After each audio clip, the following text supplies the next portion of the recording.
ஸ்ரீமதே ராமானுஜாய நமக. ஸ்ரீமத் வரவரமுனையே நமக.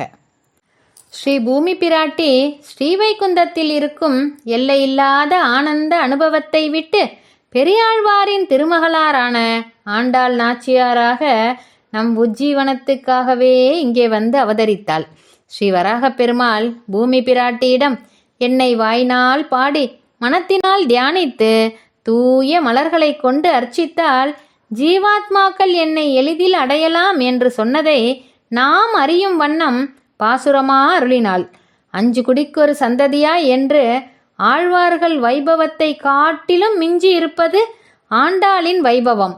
11 ஞானமும் ஸ்திரீதனமாக இவள் பக்கலிலேயிரே குடிகொண்டது. 10 பேருக்கு ஒரு பெண் பிள்ளையிரே என்று ஜனன்யாச்சாரியர் அருளி செய்தார். ஆழ்வார்களும் இளைய பெருமானும் பகவத் அனுபவத்தை ஆசைப்பட்டார்கள். ஸ்ரீ பரதாழ்வானும் பெரியாழ்வாரும் பகவத் சம்ருத்தியை ஆசைப்பட்டார்கள். ஸ்ரீ சத்ருகனாழ்வானும் ஆண்டாளும் ஸ்ரீ மதுர கவிகளும் பாகவத சேஷத்துவத்திலே நிலை நின்றவர்கள்.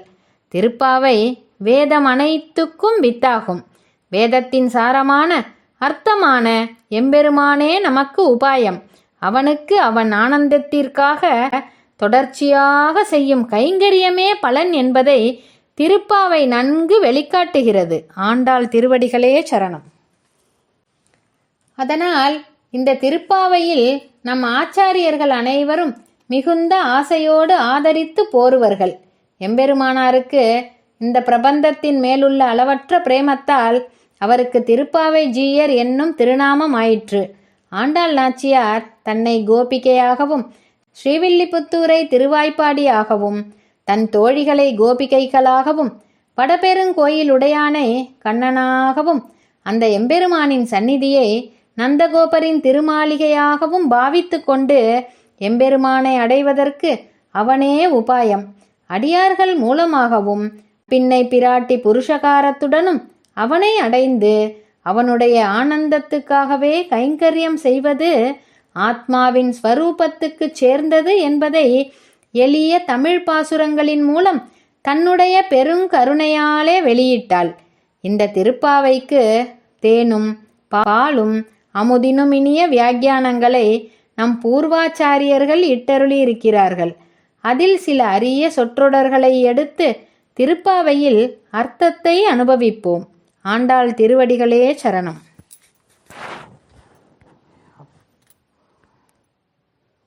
திருப்பாவை 1. மார்கழி திங்கள். இந்த பாசுரத்தில் நந்தகோபன் குமரன் என்றது கண்ணனை. இதில் கூர்வேர் கொடுந்தொழிலன் என்று ஒரு அழகிய விசேஷனம் ஸ்ரீ நந்தகோபருக்கு இடப்பட்டுள்ளது. இந்த சொற்றொடரை சுவாமி அழகிய மணவாள பெருமாள் நாயனார் அற்புதமான தன் வியாக்கியானத்தில் விளக்குகிறார். கூர்வேல் ஸ்ரீ நந்தகோபர் முன்பு ஒரு பசும்புல்லை கூட மிதித்து அறியாதவர்.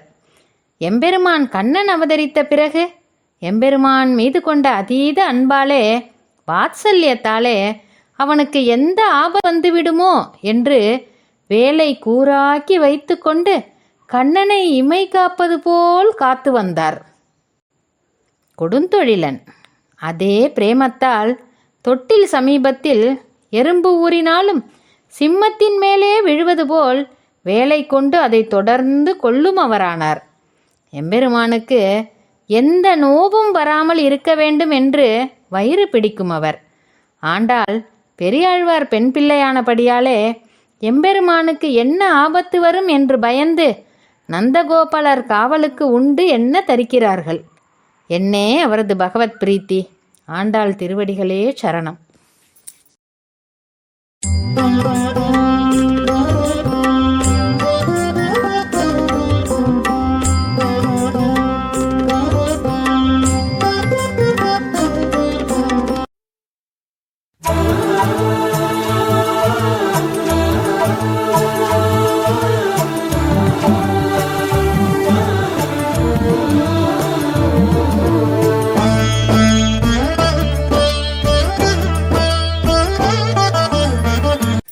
ஸ்ரீமதே ராமானுஜாய நமக.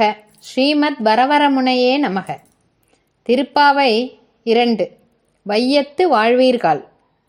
இந்த பாசுரம் செய்ய வேண்டியவற்றையும் செய்யக்கூடாதவற்றையும் தெரிவிக்கிறது. அதில் அடிபாடி நெய்யுண்ணோம் என்கிற விடத்தின் விசேஷத்தை தெரிவிக்கிறார்கள் நம் ஆச்சாரியர்கள்.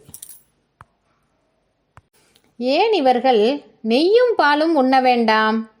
உண்டார்க்கு உண்ண வேண்டாவிரே.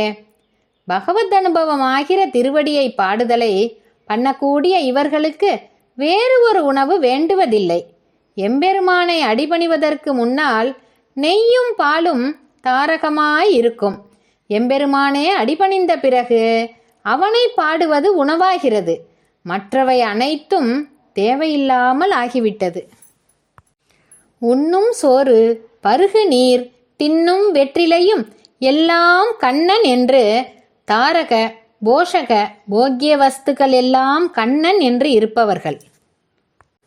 உண்ணானால் பசியாவது ஒன்றில்லை, உன் பாதம் நன்னானால் அன்று எனக்கு அவை பட்டினி நாளே. இடைவிடாமல் நமோ நாராயணா என்று நினைக்காத நாளும் ரிக் யஜுர் சாம வேதங்களை சொல்லி அப்போது மலர்ந்த பூக்களால் உன் திருவடிகளை அர்ச்சிக்காத நாளும் நான் சாப்பிடாத நாளாக கருதுவேன். அவை தடைப்பட்டால் அந்த நாட்களே எனக்கு பட்டினி நாட்களாகும். பாதேயம் புண்டரீகாட்ச நாம சங்கீர்த்தனாமிருதம்.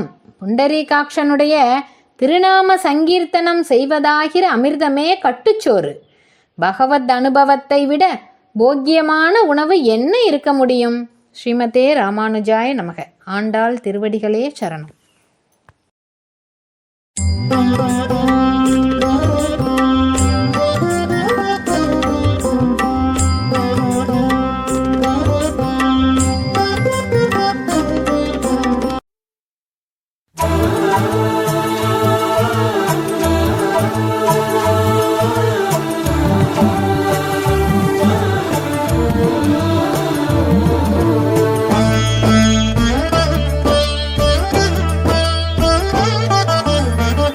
ஸ்ரீமதே ராமானுஜாய நமக. ஸ்ரீமத் வரவரமுனையே நமக. திருப்பாவை 3. ஓங்கி. நோன்புக்கு அனுமதி பிரதானம் பண்ணி அதற்கு சகாயம் பண்ணக்கூடிய ஜனங்கள் வாழ்ச்சிக்கு நீங்காத செல்வம் நிறைந்து என்று பலன் அனுகிரகிக்கிறார்கள். அதில் பேர்பாடி நாம சங்கீர்த்தனத்தின் மகிமையை அறிவிக்கிறது. திருநாமம் சொல்வதற்கு ஏதாவது தகுதி வேண்டாமா என்று சுவாமி நஞ்சியர் தன் ஆச்சாரியரான சுவாமி பட்டரிடத்தை வினவ, தகுதி உள்ளவன் அப்படியே அனுசந்திப்பது, தகுதி இல்லாதவன் ஒரு தகுதியை வரவழைத்து கொண்டு அனுசந்திக்க வேண்டும் என்கிற நிர்பந்தமில்லை என்று அருளி செய்தார். மேலே நல்ல பலன்களை கொடுக்கவல்ல திருநாம சங்கீர்த்தனமாது கீழே தடையாக இருக்கும் பாவங்களையும் போக்கி கொடுக்கும். இதுவே எல்லா யோக்கியதையையும் பண்ணி கொடுக்க வல்லது. கங்கையில் இறங்குபவன் வேறு ஒரு நதியில் இறங்கி கங்காஸ்தானத்துக்கு தகுதியை வரவழைத்து கொள்ள வேண்டுவதில்லை. எல்லா பாவத்தையும் போக்கி கொடுக்க வல்ல கங்கையானது அதில் தீர்த்தமாடுதற்கு வேண்டிய தகுதியையும் கொடுக்கிறது. அதே போல திருநாம சங்கீர்த்தனத்திற்கும் எந்த யோக்கியத்தையும் அவசியமில்லை. தாயை அடிக்கும் தடியனும் கூட கை நொண்டால் அம்மே என்று சொல்லுமா போலே பகவத் விஷயத்தில் விரோதிகளுக்கும் கூட திருநாம சங்கீர்த்தனத்தில் அதிகாரம் உண்டு. இன்னார் இணையார் என்வாசி இல்லாமல் அனைவருக்கும் பொதுவானதாய் இருக்கும். இன்னும் ஏன் காத்திருப்பது? கோவிந்த போலோ கோபால போலோ. ஆண்டாள் திருவடிகளே சரணம்.